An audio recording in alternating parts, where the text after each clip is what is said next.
expandir o reino de Deus. O reino de Deus está em plena expansão. E é muito importante a gente entender, né, que o reino já veio. Quando Jesus veio, ele trouxe o reino. Eu sei que algumas pessoas pensam que o reino de Deus vai vir apenas na segunda vinda de Jesus. Mas, sinceramente, eu não vejo assim, nenhum sentido para isso. O reino veio. Ele está em plenitude aqui na terra? Não. Mas ele está em plena expansão. Não é? E nós fazemos parte disso como igreja.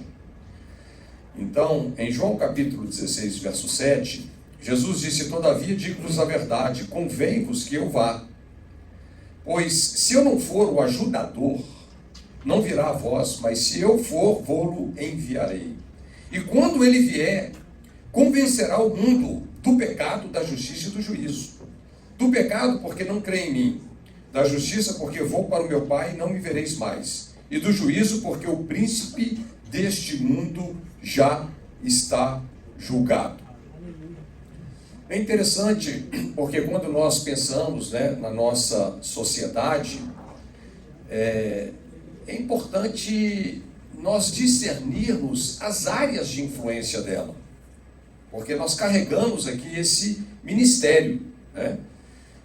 E lendo aqui esse texto, né, são as palavras de Jesus, nós percebemos que Deus ele tem um modelo para reproduzir o céu aqui na terra.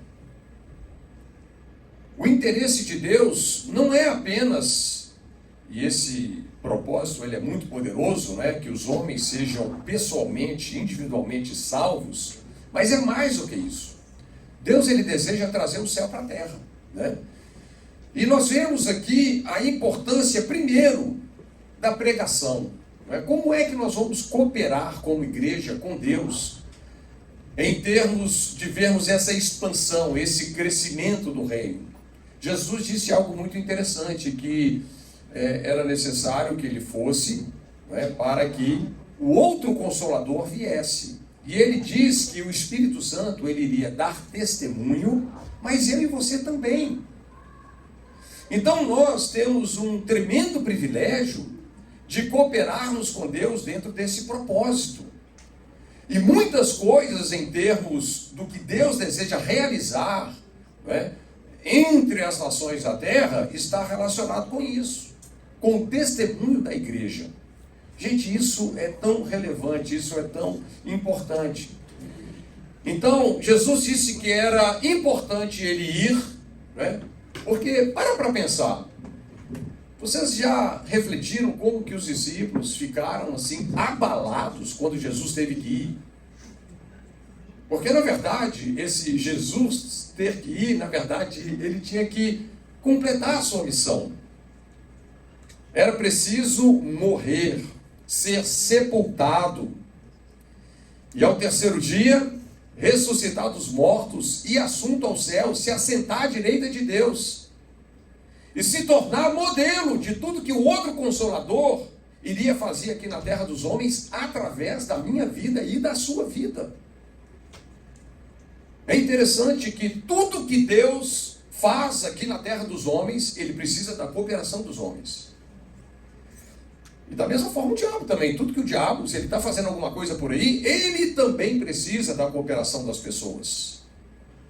Porque os céus são os céus de Deus, mas a terra, ele a deu para os homens.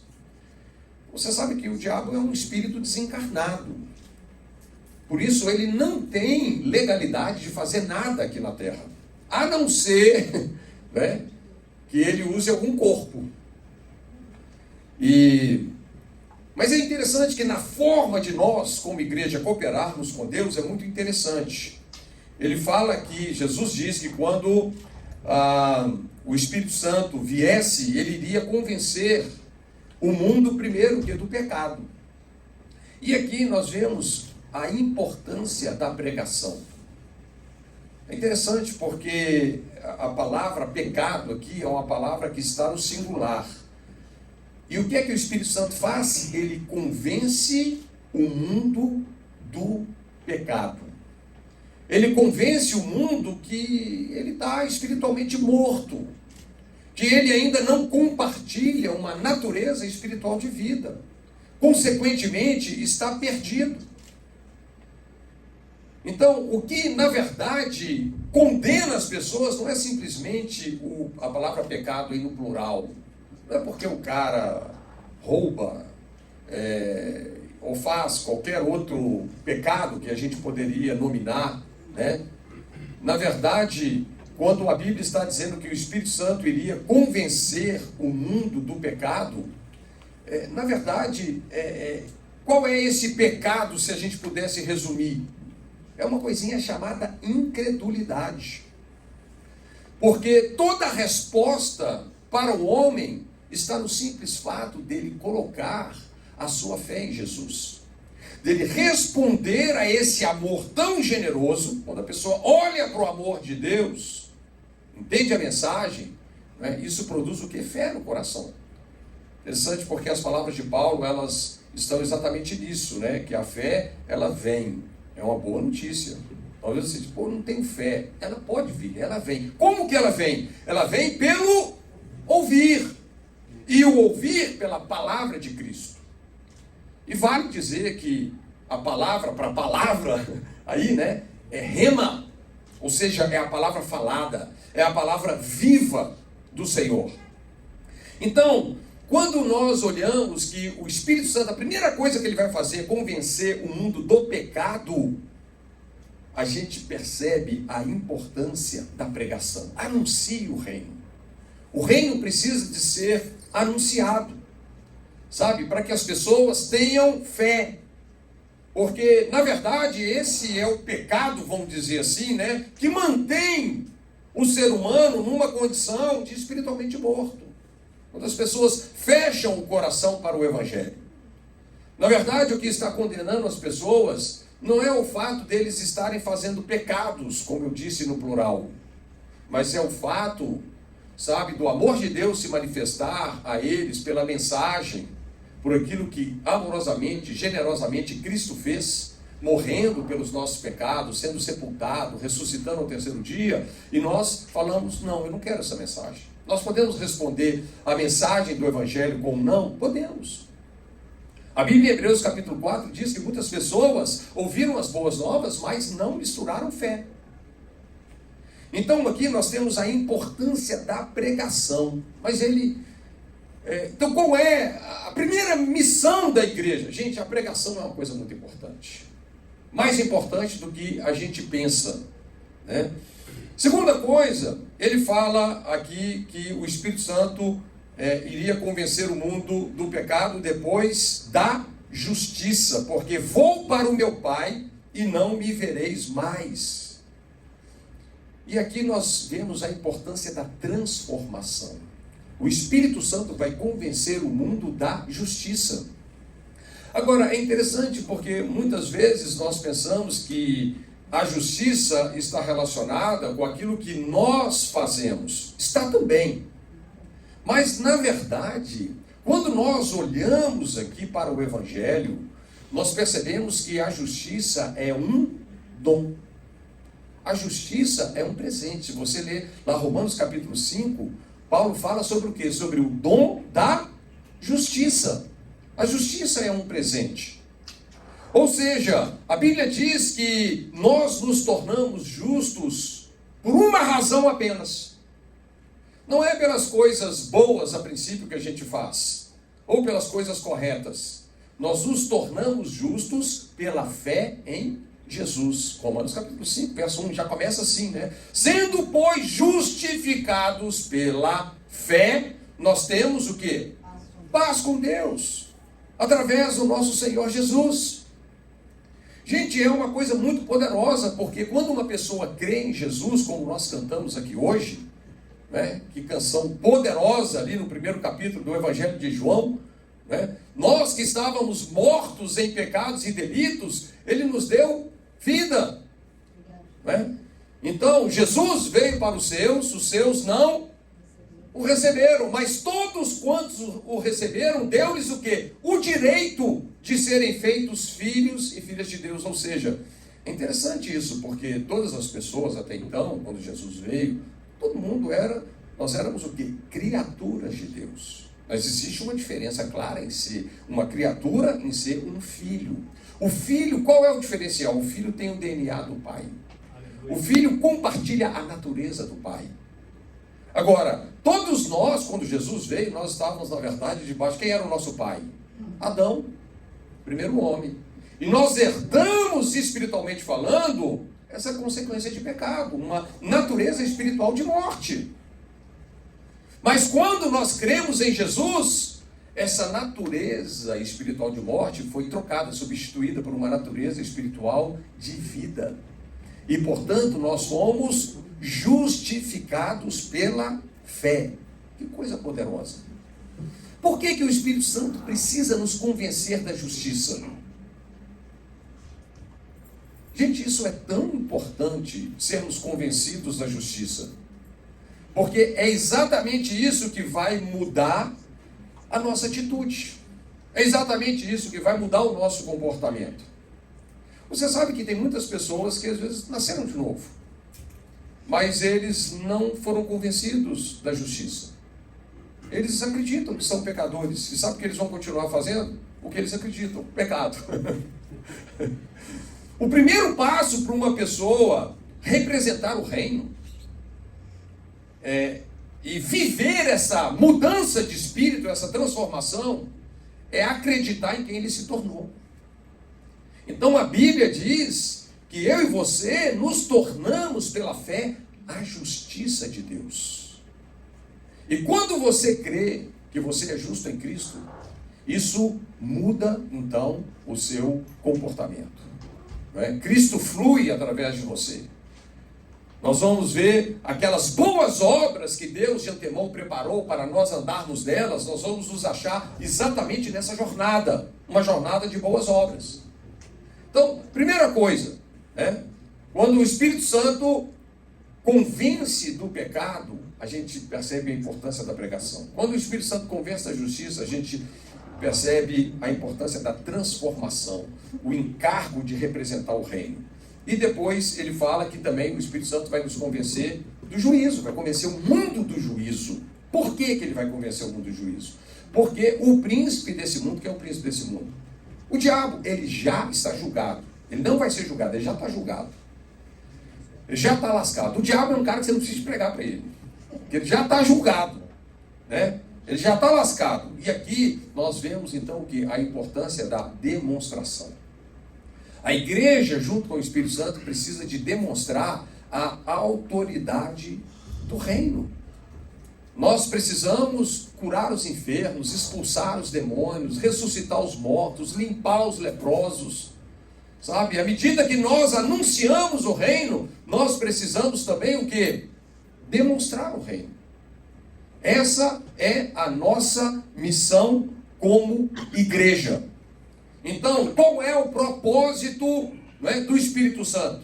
Convencer o mundo do pecado, da justiça e do juízo. Sabe? E nós, como igreja, somos convocados a cooperar com Deus dentro dessa proposta. Agora, é interessante, vamos falar assim, o nosso campo missionário, né? E existem, eu vou citar aqui 7 principais áreas estratégicas da nossa sociedade. Primeiro, família. Depois, religião. Não vou nem falar igreja, vou falar religião, porque, gente, essa área, religião, a palavra religião é religar com Deus. E tem muita gente que está numa religião, mas o interruptor nunca vai conectar. Sabe, é um tremendo desafio. Hoje, mais da metade do mundo está em sofismas de falsas religiões. Então vamos colocar uma coisa mais abrangente, tá? Áreas estratégicas da sociedade: família, religião. 3, governo. 4, mídia. 5, educação. 6, economia ou o mundo do business, dos negócios. E 7, vamos colocar aí essa parte de artes, entretenimentos e esportes. Tá? A gente percebe que todas essas áreas elas são muito estratégicas, né? E qual é o nosso papel como igreja? Cooperar com Deus para a gente ter uma palavra de autoridade em todas essas áreas. O reino de Deus, ele precisa ser expandido para além da igreja. Nós vamos ver aqui, falando da nossa identidade, que como igreja nós somos o quê? A luz do mundo e o sal da terra. Não faz sentido o sal ficar apenas dentro do saleiro. Veja que o ministério do Espírito Santo é convencer o mundo. E nós estamos colocando aqui 7 áreas extremamente estratégicas como que as coisas se organizam. E Deus é um Deus que ele tem redenção, ele tem solução para cada uma dessas áreas estratégicas da sociedade. É interessante como que a Bíblia assim, é um livro tão rico, sabe? E que nos ensina de muitas formas. Por exemplo, se a gente olha para essa perspectiva de Israel tomando posse lá da terra prometida, né? Aquela terra que mana leite e mel, de abundância, nós sabemos que naquela terra prometida haviam o quê? Roceiros. Quando Deus falou para Israel, desde lá do Egito, que eles iriam sair do Egito e tomarem posse de uma terra tão abundante, qual foi a reação deles? Eles gostaram, mas eles realmente acreditaram naquilo? Lembra quando Moisés envia os espias, os líderes das tribos, e eles voltam com um relatório? Gente, 10 deles voltaram com um relatório extremamente negativo, né? Por quê? Porque haviam poceiros naquela terra. Haviam inimigos naquela terra. Olha para vocês verem, Deuteronômio 7, versos 1 e 2. Quando o Senhor teu Deus te introduzir na terra, a qual passas a possuir, e tiver lançado muitas nações de diante de ti, aí ele fala 7 nações. Os heteus, os girgazeus, amorreus, cananeus, ferezeus, heveus e jebuseus. 7 nações mais numerosas e mais poderosas do que tu. Deus sempre te manda conquistar o que é mais numeroso e mais poderoso do que você. Deus sempre tem desafios de coisas que são maiores do que a gente, porque a gente precisa fazer isso em cooperação com Ele. A gente precisa entender que a gente precisa dele. Não é verdade? E ele fala, então, mais numerosas, mais poderosas do que tu, e o Senhor teu Deus as tiver dado diante de ti, para as ferir. Totalmente as destruirás, não farás com elas aliança, nem terás piedade delas. Vocês lembram quando Israel entra na terra prometida? Qual foi a primeira nação ali, né? A primeira cidade que eles venceram? Jericó. Sabe, Jericó é a cidade mais antiga do mundo. É interessante isso, né? É vero. Jericó é a cidade mais antiga do mundo. E eles não poderiam tomar Jericó apenas fazendo reuniões de oração no deserto. Eu não estou menosprezando a oração. Tá? Estou dizendo, orar é extremamente importante, mas não funciona assim. Era preciso eles, como Deus disse, colocar a planta dos pés deles naquele lugar. Josué 1,3, todo lugar que pisar a planta do vosso pé, vos tenho dado, como eu prometi a Moisés. Eles precisavam pisar lá. Então, nós estamos falando aqui dentro de uma figura da conquista de Israel, a terra prometida, né? Sobre 7 nações, estamos mencionando aqui 7 áreas estratégicas da nossa sociedade. Beleza, nós vamos de começar essas conquistas orando sim. As reuniões de oração são muito importantes. Paulo disse que os homens deveriam levantar mão santa, sem ira e sem contenda, em todos os lugares. Todos os lugares. Né? Mas quando eu vejo Paulo falando assim que a gente deveria levantar a mão santa, não era só para orar, mas era tipo assim, olha, eu quero ter o direito de falar. Sabe quando alguém levanta a mão, eu quero falar. nós precisamos falar a palavra de Deus nesses lugares. Isso é extremamente importante. Então, devemos orar, claro, né? Mas chega um momento que nós precisamos dar as caras ali. Nós vamos de pisar lá, né? Nós vamos de fazer o exercício da autoridade nesses lugares, né? E eu tenho certeza que hoje existem pessoas que carregam a unção de Deus para conquistarem em todas essas arenas. E eu vejo uma grande necessidade de eu e você, de nós hoje como igreja, ampliarmos, né, a nossa visão com respeito a Deus, a nossa visão, a nossa revelação de Deus, ela precisa de ser uma revelação ampliada. O Tozer, ele disse algo interessante: aquilo que você pensa a respeito de Deus é a coisa mais importante sobre você. Aquilo que você pensa a respeito de Deus é a coisa mais importante sobre você.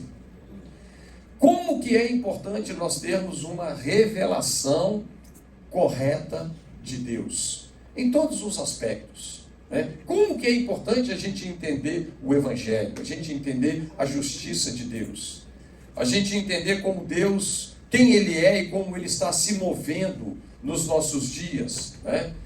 E hoje muitas pessoas, infelizmente, elas podem limitar a ação de Deus na vida delas e através da vida delas por uma visão estreita, limitada de Deus, né?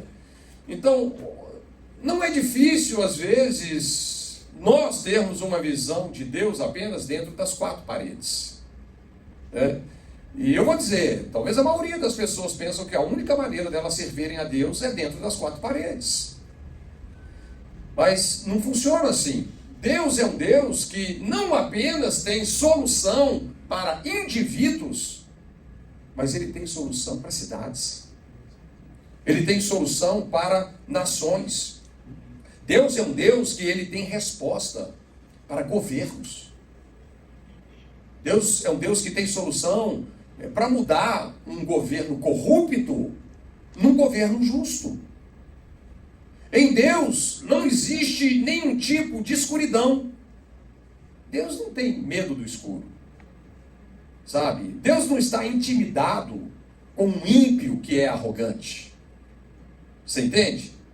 Então, eu e você não podemos ficar numa posição aonde a gente limita a Deus. É verdade que o Evangelho começa no coração das pessoas? Sim. Mas isso precisa ter desdobramentos aonde nós vamos ver mudanças profundas, sabe? Em termos da coletividade, em termos da nossa sociedade. E realmente é extremamente medíocre. Eu estou dizendo assim, convivendo e conversando, às vezes com pastores. Os caras têm uma visão assim, mais ou menos desse tipo: olha, aqui no nosso ministério, vamos ver se a gente consegue salvar quem der para salvar, né? Mas na verdade o planeta é do diabo. Nós estamos esperando o anticristo. Nem vamos fazer muita coisa aqui não, porque vai ficar tudo para ele. Você está entendendo? Daqui a pouquinho nós vamos para o céu, onde as ruas são de ouro, né? Gente, teologia errada. A igreja precisa rever, ela precisa rever a missiologia dela, sabe? O encargo, qual é a missão da igreja? A gente precisa de entender isso com mais profundidade. Nós precisamos de abrir o nosso coração e expandir a revelação de Deus dentro de nós, para que a gente possa entender o que nos foi dado, porque a Bíblia diz que a terra, ela pertence a quem? Ao ímpio ou aos mansos? Não é verdade? Então, eu quero dizer que você é uma pessoa que tem um chamado. E quando nós começamos a vislumbrar, principalmente, um pouco dessa complexidade da nossa sociedade, né? Tantas pessoas estrategicamente alcançadas, e você sabe que, assim, de certa maneira, o mundo, ele respeita o quê? Resultado, né? E eu creio que é uma hora exatamente da igreja ter esse tipo de expressão. Aliás, nós estamos vendo assim, um grande confronto na nossa nação nesses termos. Porque uma hora, aquilo que realmente está no coração do povo, né, assim, tem uns conceitos interessantes na Bíblia. Né? Existe, né, o homem é um ser tripartido, espírito, alma e corpo, né, um ecossistema interessante. Mas a Bíblia às vezes se refere a cidades e a nações, dando um retrato coletivo, espiritual daquilo. E a gente vê que tem uma mudança muito poderosa em curso. Ela está plena, ela está perfeita? Não. Mas a gente vê uma mudança no espírito da nossa nação, na mentalidade da nossa nação. O Evangelho vem fazendo uma diferença poderosa. E a gente precisa de entender isso.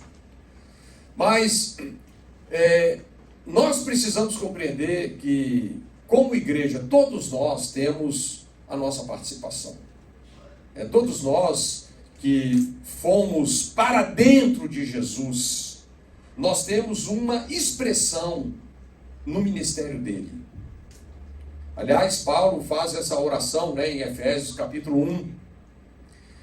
Então você tem uma expressão do ministério de Cristo para o mundo.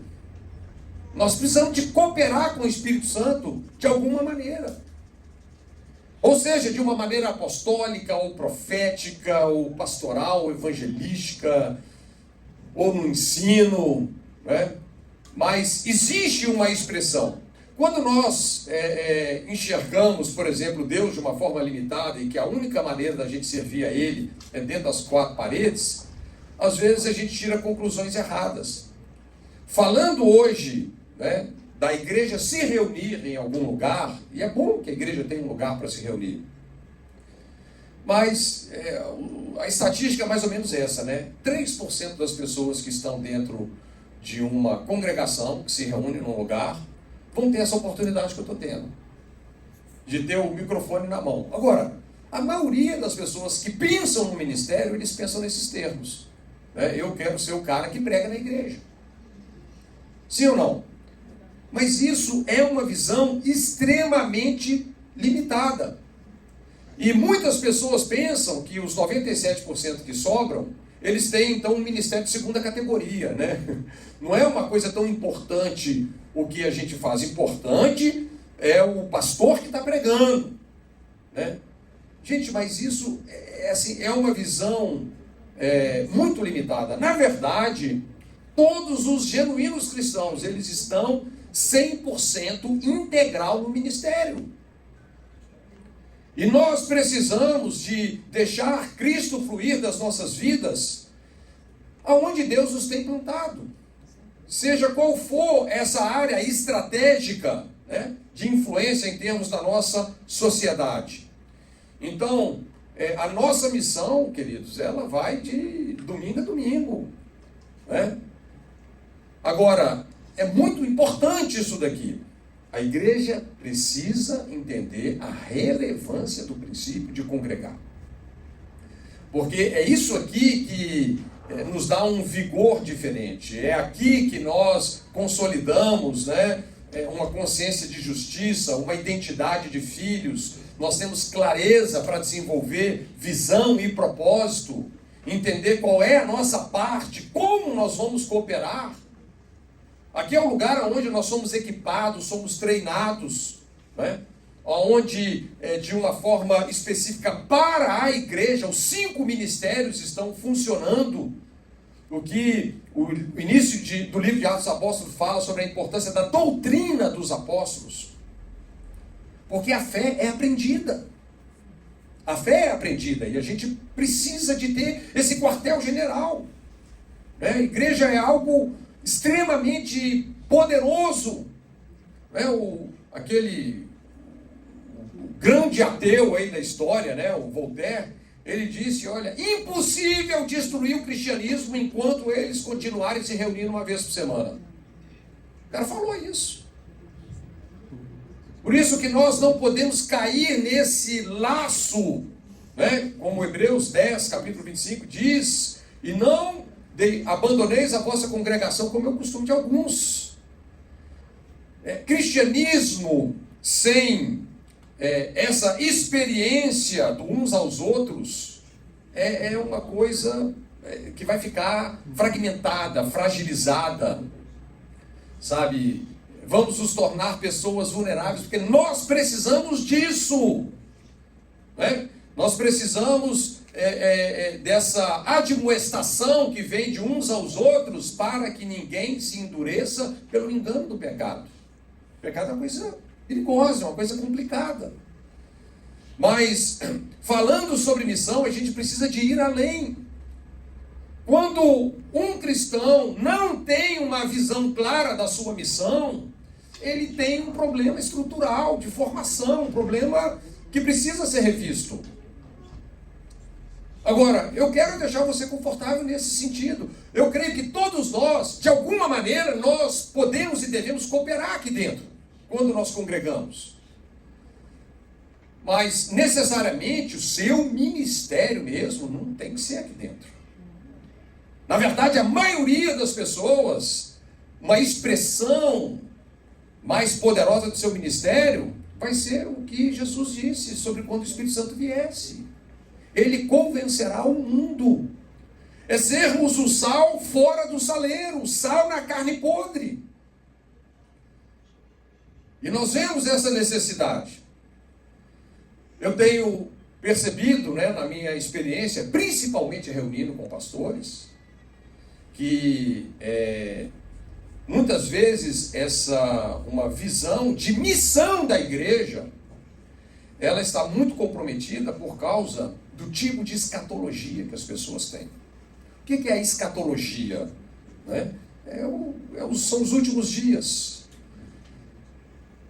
Eu sei que a gente sempre usa a palavra apocalipse para isso, mas a palavra apocalipse em si, ela significa o quê? Revelação de Jesus Cristo.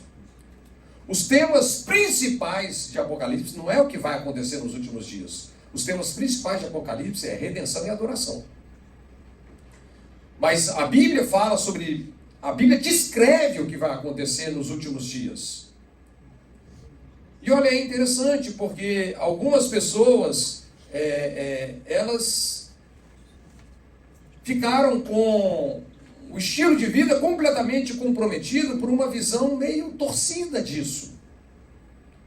Então, dependendo do tipo de escatologia que a pessoa tem, ele vai assimilar uma revelação sobre qual é a missão da igreja. Se o cara pensa que quem vai mandar nesse planeta é o anticristo, que vai ficar tudo para ele, entendeu? Por que ele quer edificar alguma coisa aqui?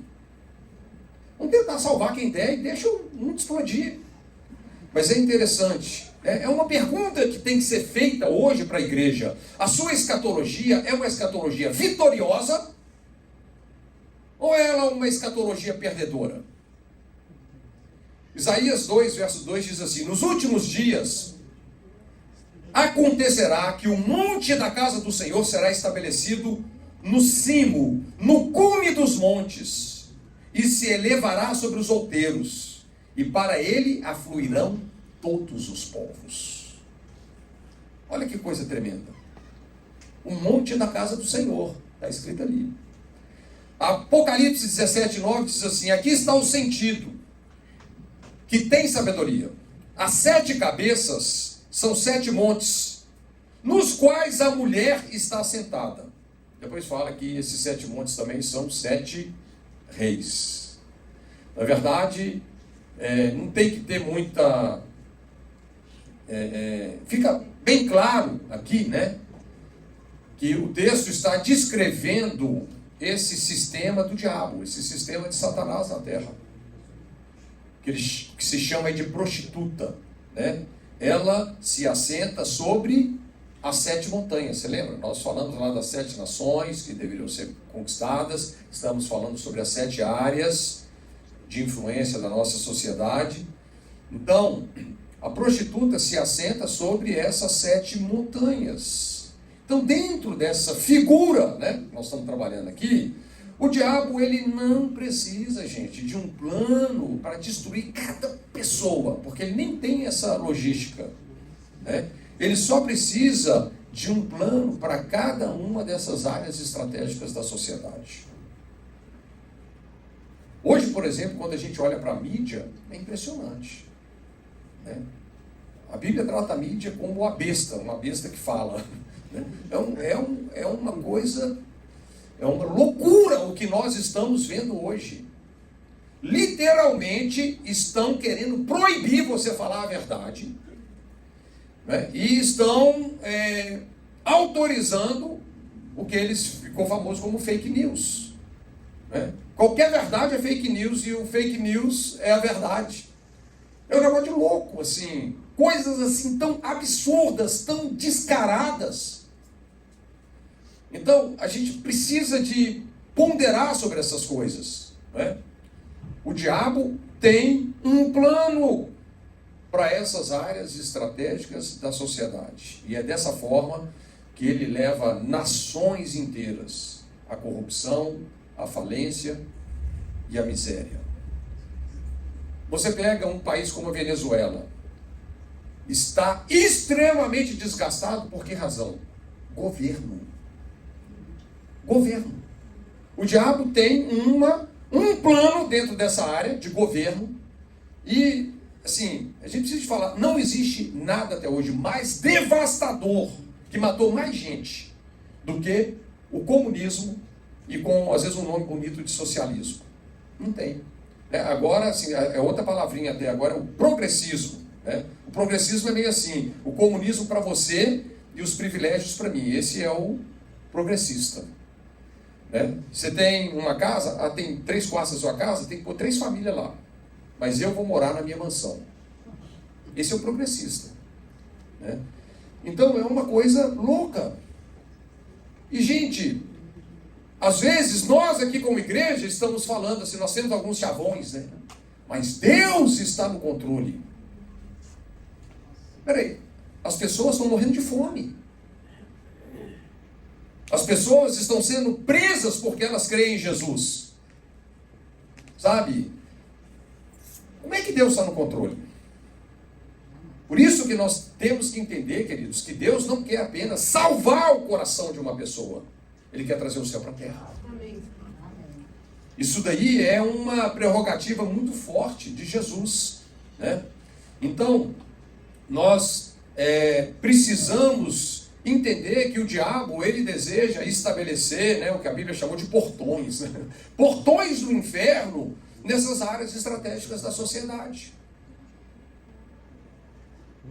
Quantos argumentos existem hoje sobre família? Hoje existe um grupo de pessoas que eles querem destruir a família tradicional. Eu estou falando besteira. Pessoas que estão completamente convencidas disso, né? Em termos de família. Você vê, falando de religiões, isso aqui é uma loucura, né? Quando nós falamos de governos, gente, que coisa séria. Como que governos podem levar uma nação para o pior caos e para as maiores injustiças possíveis? Venezuela está aqui pertinho, mas quando a gente pensa, por exemplo, sobre uma nação como Coreia do Norte, gente, a gente não faz ideia do sofrimento dessas pessoas, porque são governos que estabelecem que o Estado é Deus. Qual é a principal prerrogativa de Jesus? Né? Que a vontade de Deus seja feita na terra como ela foi planejada no céu. Esses caras tiram o céu. Eles tiram Deus. Tira Deus. Não tem um modelo de Deus para a nação. E não tem jeito. Se uma pessoa não quer Deus, vai morrer abraçado com um capeta. Não tem um purgatório. Então hoje nós precisamos como igreja, porque nós somos o povo. O que é a igreja, gente? A igreja é o candelabro. A igreja é a luz. A igreja é o sal.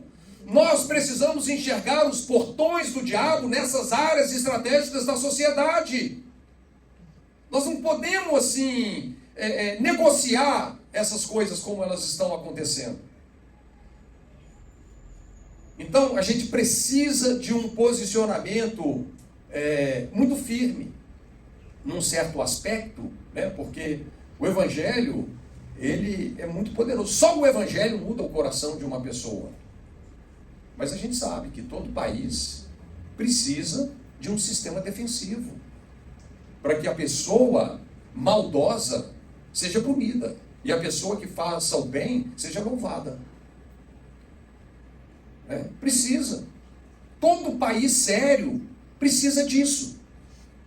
Não pode vitimizar o bandido. Se o cara cometeu um crime, ele precisa ir para a cadeia. E às vezes isso vai ser uma chance de mudança de coração para ele, mas ele precisa de ir para lá. Não dá para a gente tentar vitimizar isso aí é culpa de outro. Não tem como, não funciona assim. Agora, a cadeia recupera essa pessoa? Não. Esse sistema defensivo, legal, recupera as pessoas? Não, ele é paliativo, ele só impede essa pessoa de continuar destruindo pessoas inocentes. O único poder que pode mudar essa pessoa chama Evangelho. Mas quando nós estamos pensando de uma forma mais ampla, não apenas aqui no indivíduo, nós estamos falando sobre cidades e nações, nós temos que ter uma visão ampla disso. Não é verdade? Funciona assim. Então, Jesus, ele nos deu como igreja algo muito poderoso. Ele disse: toda a autoridade me foi dada nos céus e na terra. Ide, portanto, e fazei discípulos. Agora, se Jesus comissionou a igreja para fazer discípulos, o mundo vai piorar ou vai melhorar? Gente, as pessoas falam besteira demais. O mundo está melhorando absurdamente. Se você pegar o rei mais rico, que viveu 200 anos atrás, você tem uma qualidade de vida melhor do que ele. É verdade. O mundo está melhorando, o mundo não está piorando. Então, mas Jesus está falando aqui dessa autoridade que a igreja carrega. Ele disse: edificarei a minha igreja e as portas do inferno não prevalecerão contra ela. Então, o que eu quero falar para você, que eu e você, como igreja do Senhor, nós não podemos viver intimidados com aquilo que está acontecendo na nossa sociedade atualmente falando. Nós precisamos de ir para cima. E repito, sabe, o coração de Jesus, a paixão de Jesus não é apenas levar os homens para o céu, mas é trazer o céu para a terra. Foi isso que ele enfatizou. Deus, a obra de Jesus é uma obra para te abençoar completamente. Ele perdoa os seus pecados, ele te salva, mas ele te supre, ele te cura, ele liberta a sua mente para você viver uma vida suprida, alargada, abençoada. Deus ama a justiça. Deus não está nesse miserê aí, onde a gente vê, sabe, a escassez, a miséria, a ruína. Todas as nações que a gente vê isso de forma caótica, pode ir lá que por trás disso tem um tipo de ideologia que cerra os punhos para Deus, que fecha o coração para o Evangelho. Não às vezes do povo, mas do governo. Você pode pregar o Evangelho na Coreia do Norte? Você pode pregar o Evangelho na Venezuela? Você pode pregar o Evangelho no... Quantas nações aí que você não pode pregar? Então não tem essa conversa que Deus está no controle. Não é que ele não tem poder disso, não é isso. Sabe? É porque nós precisamos, a igreja precisa cooperar e discernir essas coisas. Não é? E Deus deseja usar você nesse sentido. Então, a nossa missão é mais do que fazer pessoas salvas pelo poder do Evangelho. É trazer o céu para a terra.